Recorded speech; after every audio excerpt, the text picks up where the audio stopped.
আলাইকুম। সাইফ স্যার 007 চ্যানেলের মাধ্যমে আমি সাইফ ইবনে সাদ আছি আপনাদের সাথে। আজ আপনাদের সাথে যে প্রসঙ্গ নিয়ে আলোচনা করতে চাই সেটি হচ্ছে ফ্রান্স প্রসঙ্গ, বা কিভাবে খুব সহজে বৈধভাবে ফ্রান্সের ভিসা করা যায় বা ফ্রান্সে যাওয়া যায় সেই প্রসঙ্গ নিয়েই আজকের আলোচনা। আশা করি পুরো ভিডিও জুড়ে সাথে থাকবেন।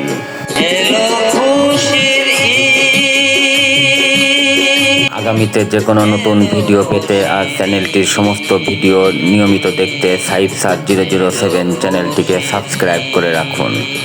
ইতিমধ্যে যারা সাবস্ক্রাইব করে রেখেছেন তাদের প্রত্যেকের প্রতি আমার আন্তরিক শুভেচ্ছা ও অভিনন্দন।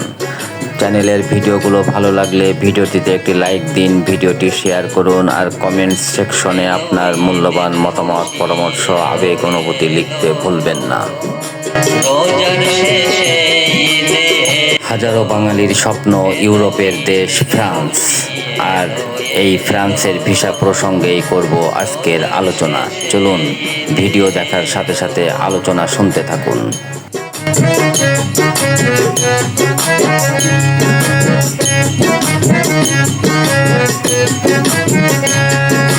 ওই দেখা যায় ঈদের চাঁদ পশ্চিম আকাশে, ছোট বড় সবাই মাতে ঈদের খুশিতে। আজকের ভিডিওটি আমার একটি রিকোয়েস্টেড ভিডিও। আমার অনেক বন্ধু এবং আত্মীয় ফ্রান্সে থাকেন, এই সুবাদে পরিচিত জনের মধ্যে বা আমার শুভাকাঙ্ক্ষী যারা আছেন তারা অনেকেই জানতে চান একটি ভিডিও করার জন্য, যেখানে বলা থাকবে কিভাবে খুব সহজে বৈধভাবে ফ্রান্সে যাওয়া যায়। সেই চিন্তা চেতনা থেকে আজকের এই ভিডিওটি করা। বাংলাদেশ থেকে বৈধভাবে ফ্রান্সে যাওয়ার বেশ কয়েকটি পদ্ধতি আছে, তা নির্ভর করে আপনি কোন উদ্দেশ্যে যেতে চান, যেমন পড়াশোনা, কাজ, ব্যবসা, পরিবার, ভ্রমণ ইত্যাদি ইত্যাদি।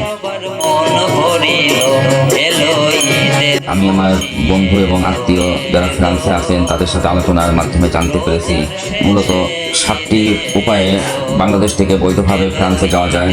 তার মধ্যে প্রথমত আছে স্টুডেন্ট ভিসা, 2 নম্বরে আছে ওয়ার্ক ভিসা, 3 নম্বরে বিজনেস বা ইনভেস্টর ভিসা, 4 নম্বরে ফ্যামিলি রিইউনিয়ন ভিসা, 5 নম্বর শর্ট স্টে ভিসা বা যেটা সেনজেন টুরিস্ট ভিসা, 6 নম্বরে আছে রিফিউজি প্রোটেকশন ভিসা, যেটাকে আশ্রয় ভিসা বলা হয়, আর আছে কালচারাল এক্সচেঞ্জ প্রোগ্রাম ভিসা।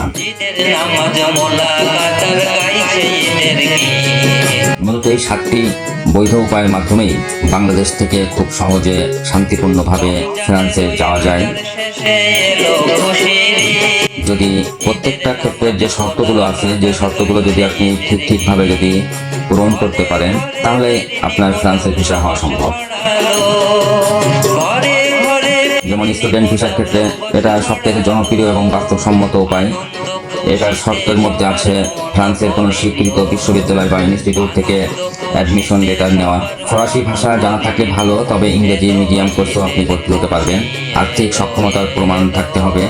প্রতি বছর ভার্সিটি আপনার কাছ থেকে যে পরিমাণ অর্থ ডিমান্ড করে এবং আপনার থাকা খাওয়া বাবদ যে পরিমাণ অর্থ প্রয়োজন, সেটা আপনি ভার্সিটি কর্তৃপক্ষের কাছ থেকে জেনে নিয়ে সেই পরিমাণ অর্থের সক্ষমতার প্রমাণ দাখিল করতে হবে।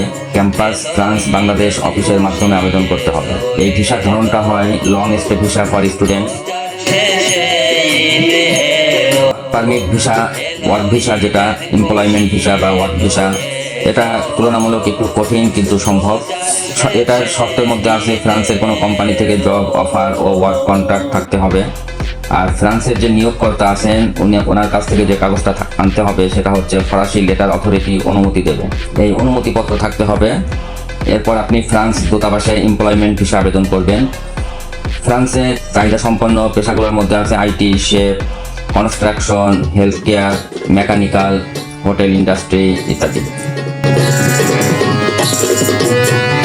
3 নম্বরে যেটা আলোচনা করবো সেটা হচ্ছে বিজনেস বা ইনভেস্টর ভিসা।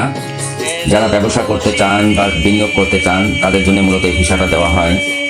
এটারও কিছু শর্ত আছে। ফ্রান্সের নতুন বা বিদ্যমান ব্যবসায় আপনি নির্দিষ্ট অর্থ বিনিয়োগ করতে পারবেন কিনা সেটার একটা প্রমাণপত্র দাখিল করতে হবে, বা সেই পরিমাণ অর্থ আপনাকে দেখাতে হবে। একটি বিজনেস প্ল্যান থাকতে হবে। আপনি ফ্রান্সে ব্যবসা করবেন তার একটা পূর্ব থেকেই একটা বিজনেস প্ল্যান থাকতে হবে এবং সেটা ডকুমেন্ট আপনাকে জমা দিতে হবে। ভিসার ধরনটা হয় মূলত ফ্রেঞ্চ বিজনেস ভিসা। এই ভিসার মাধ্যমে ভবিষ্যতে আপনি ফ্রান্সে পিআর পাওয়ার মাধ্যমে স্থায়ী বসবাস করার সুযোগ পেতে পারেন। রোজার শেষে এরপরে 4 নম্বরে যেটা আছে ফ্যামিলি রিউনিয়ন। যদি আপনার স্ত্রী, স্বামী, সন্তান বা পিতামাতা ফরাসি নাগরিক হয়ে থাকেন বা বৈধ রেসিডেন্ট প্রাপ্ত হয়ে থাকেন, তাহলেই আপনি এই ভিসার আওতায় ভিসা পেতে পারেন। শর্তগুলির মধ্যে আছে সম্পর্কের বৈধ কাগজপত্র জমা দিতে হবে, সেখানে থাকবে বিবাহ নিবন্ধন, জন্ম সনদ ইত্যাদি। স্পন্সর ব্যক্তির পর্যাপ্ত আয় দেখাতে হবে এবং বাসস্থান আছে তার প্রমাণপত্র দাখিল করতে হবে। মানে আপনি যার রেফারেন্সে ফ্রান্সে যাবেন সেই ব্যক্তির পর্যাপ্ত আয় থাকতে হবে এবং ফ্রান্সে তার বসবাসের স্থান আছে এটা প্রমাণপত্র দাখিল করতে হবে। ভিসার ধরনটা হয় লং স্টে ফ্যামিলি ভিসা। ছোট বড় সবাই মাঠে ঈদের 5 নম্বরে যেটা আছে শর্ট স্টে বা সেনজেন টুরিস্ট ভিসা। পর্যটন, ব্যবসায়িক মিটিং, কনফারেন্স বা আত্মীয় স্বজন দেখা করার উদ্দেশ্যে এই ভিসাটা দেওয়া হয়। এই ভিসার সময়কাল সর্বোচ্চ 90 দিন।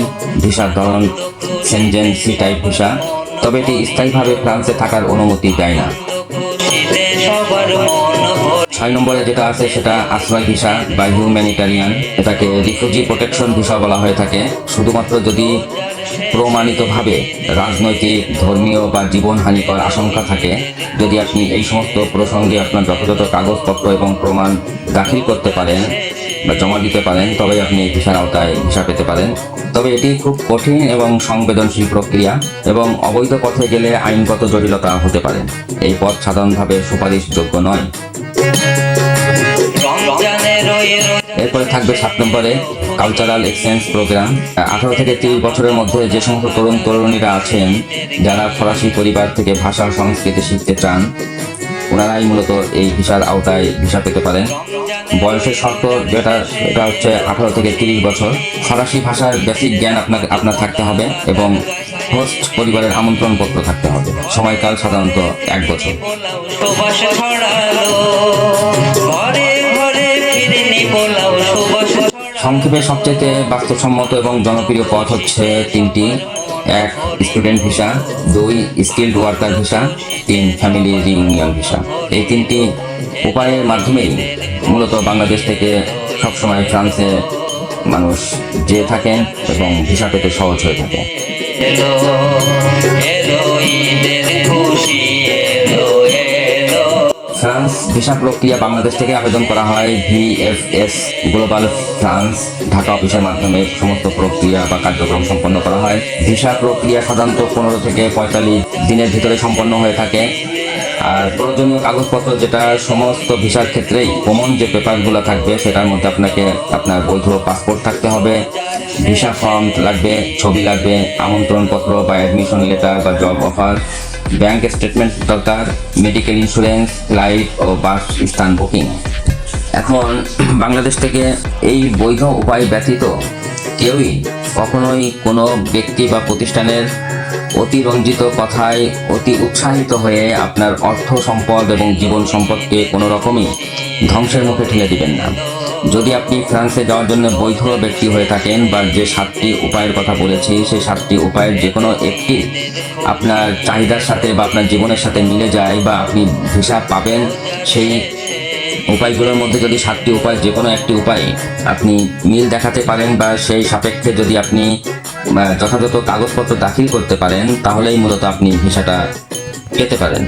তাছাড়া অন্যান্য যে অবৈধ পথে, অবৈধ উপায়ে বা মন গড়া বিভিন্ন রকম অজুহাত দেখিয়ে যারা ভিসা করতে চান বা বিদেশে পাড়ি জমাতে চান, বিশেষ করে ফ্রান্সে, তারা অধিকতর সাবধান থাকুন।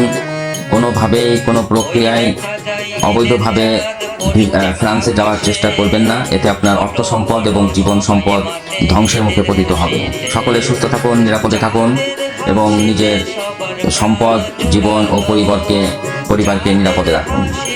আজ আর নয়, যদি ভিডিওটা করার মাধ্যমে কেউ উপকৃত হয়ে থাকেন তাহলে ভিডিওটিতে একটি লাইক দিন, ভিডিওটি শেয়ার করুন।